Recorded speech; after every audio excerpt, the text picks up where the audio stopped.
భూపాలపల్లి జిల్లా కేంద్రంలోని Pushpa grand convention హాల్లో జరిగే మెగా జాబ్ మేళా కార్యక్రమానికి అన్ని ఏర్పాట్లు చేసినట్లు ఎమ్మెల్యే గండ్ర సత్యనారాయణరావు తెలిపారు. ఈ జాబ్ మేళా కార్యక్రమానికి ముఖ్య అతిథిగా రాష్ట్ర ఐటీ పరిశ్రమల శాఖ మంత్రి దుద్దిల శ్రీధర్ బాబు, వరంగల్ ఎంపీ డాక్టర్ కడియం కావ్యతో పాటు పలువురు ఎమ్మెల్యేలు రానున్నట్టు పేర్కొన్నారు. ఈ మేరకు మీడియా సమావేశంలో టాస్క్ ప్రతినిధి ప్రదీప్ రెడ్డితో కలిసి మాట్లాడుతూ నియోజకవర్గంలోని వివిధ గ్రామాల నుంచి మెగా జాబ్ మేళా కార్యక్రమానికి వచ్చే అభ్యర్థులకు అన్ని రకాల ఏర్పాట్లు చేసినట్లు తెలిపారు. నిరుద్యోగ యువతకు ఉపాధి అవకాశాలు కల్పించే ఈ మహోన్నత కార్యక్రమానికి ప్రతి ఒక్కరూ సహకరించాలని కోరారు. ఇప్పటి వరకు ఎన్రోల్ సంఖ్య సుమారు 9,000 మంది ఎన్రోల్ చేసుకోవడం జరిగింది. ఎన్రోల్ చేసుకునే వాళ్ళు చేసుకోండి. ఒకవేళ ఎన్రోల్మెంట్ వీలు కాకుండా నేరుగా ఇక్కడికి వచ్చి కౌంటర్లలో నమోదు చేసుకొని మీరు ఈ యొక్క జాబ్ మేళా కార్యక్రమంలో పాల్గొనవలసిందిగా నిరుద్యోగ యువతకు విజ్ఞప్తి చేస్తున్నాం. మన భూపాలపల్లి నియోజకవర్గ కేంద్రంలో సుమారు 75 కంపెనీలు మన పుష్ప గార్డెన్ భూపాలపల్లిలోకి రాబోతున్నాయి. దయచేసి మీరందరూ కూడా నిరుద్యోగ యువకులు వచ్చి ఆ జాబ్ మేళా కార్యక్రమంలో పాల్గొని ఇంటర్వ్యూలో పాల్గొని ఉద్యోగ అవకాశాలు పొందవలసిందిగా విజ్ఞప్తి చేస్తున్నాను.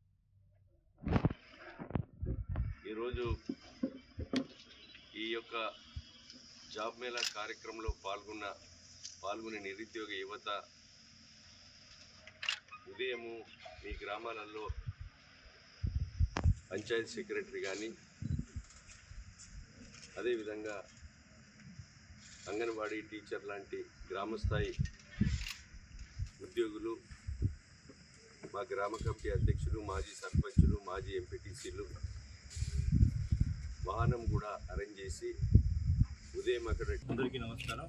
ముఖ్యంగా ఎమ్మెల్యే గారికి ధన్యవాదాలు. మమ్మల్ని ఇక్కడికి ఈరోజు ఇన్వైట్ చేసి ఈ జాబ్ మేళా కండక్ట్ చేయడానికి మమ్మల్ని అడిగినందుకు.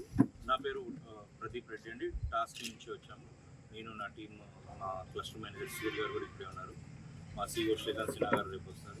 సో ఇక్కడ ముఖ్య ఉద్దేశం ఏంటంటే, ఎమ్మెల్యే గారు ఎప్పుడైతే మమ్మల్ని జాబ్ మేళా ఇక్కడ కండక్ట్ చేయాలని అడిగారో అప్పటి నుంచి కూడా ఒక 4 రోజుల నుంచి కూడా ఎమ్మెల్యే గారు చాలా కసరత్తు చేస్తున్నారు దీని మీద.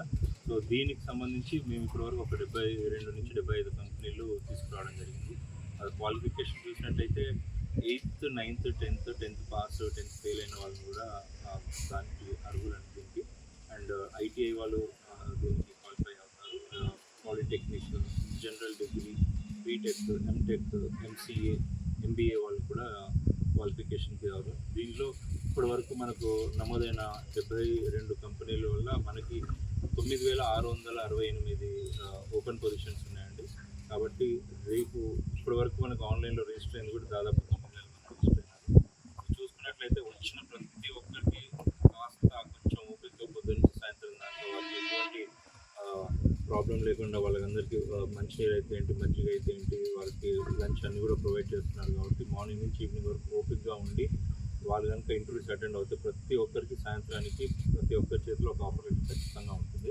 సో దీనికి ఏం తీసుకురావాలి అంటే, ప్రతి ఒక్క స్టూడెంట్ వాళ్ళకు ఒక మినిమం 5 రెజ్యూమే కాపీస్ తీసుకురండి. అంటే వాళ్ళ క్వాలిఫికేషన్కి తగ్గట్టుగా ఆ రెజ్యూమేలో వాళ్ళకి ఏమేమి టెక్నాలజీస్ కానీ, లేకపోతే నాన్ టెక్నికల్ అయితే ఏమేమి వచ్చు, ఇంగ్లీష్లో ఏమైనా స్కిల్ ఉందా, లేకపోతే ఏమైనా సర్టిఫికేషన్ ఏమైనా చేశారా, ఇవన్నిటి కూడా వాళ్ళ ఒక రెజ్యూమేస్కి ఏం తీసుకురాకుండా, అంటే వచ్చినప్పుడైతే వీళ్ళు కంపెనీ వాళ్ళు ఏం ఇంట్రడ్యూస్ చేయలేరు కాబట్టి ఖచ్చితంగా ప్రతి ఒక్కరు మినిమం 5 కాపీల రెజ్యూమేస్ తెచ్చుకుంటే ఒక్కొక్కరికి 5 కంపెనీలు ఇంటర్వ్యూలు అటెండ్ అయ్యడానికి అవకాశం ఇస్తాము. ఒకవేళ ఏ స్టూడెంట్ అయినా కూడా ఈ 5 కంపెనీల్లో కూడా ఒకవేళ ఉద్యోగం రాలేదు అంటే కూడా కేస్ ఆన్ కేస్ ప్రతి ఒక్కరికి కూడా మళ్ళీ ఇంకొక అవకాశం కూడా ఉంటుంది. అలాగే ఎలాగైతే మా ఎమ్మెల్యే గారు చెప్పారో ప్రతి 6 నెలలకు ఇది ఒక జాబ్ మేళా కండక్ట్ చేస్తామని, ఈ 6 నెలల లోపల మేము కూడా దీని మీద బాగా కసరత్తు చేస్తాము. ఎవరికైతే జాబ్ రాలేదో అటువంటి వాళ్ళని ఐడెంటిఫై చేసి టాస్క్ ద్వారా వాళ్ళకు టెక్నికల్గా, నాన్ టెక్నికల్గా, కమ్యూనికేషన్ స్కిల్స్, ఇంగ్లీష్ స్కిల్స్లో వాళ్ళందరికీ కూడా ట్రైనింగ్ ఇవ్వడం జరుగుతుంది. ఇచ్చి వాళ్ళు నెక్స్ట్ మేము జాబ్ మేళా కండక్ట్ చేసినప్పుడు వాళ్ళందరూ కూడా జాబ్ రావడానికి ఎంతో అవకాశం ఉంటుంది. సో ఇది టాస్క్ తరఫున ఖచ్చితంగా మేము చేస్తామని ఎమ్మెల్యే గారికి మేము రిక్వెస్ట్ చేస్తాం.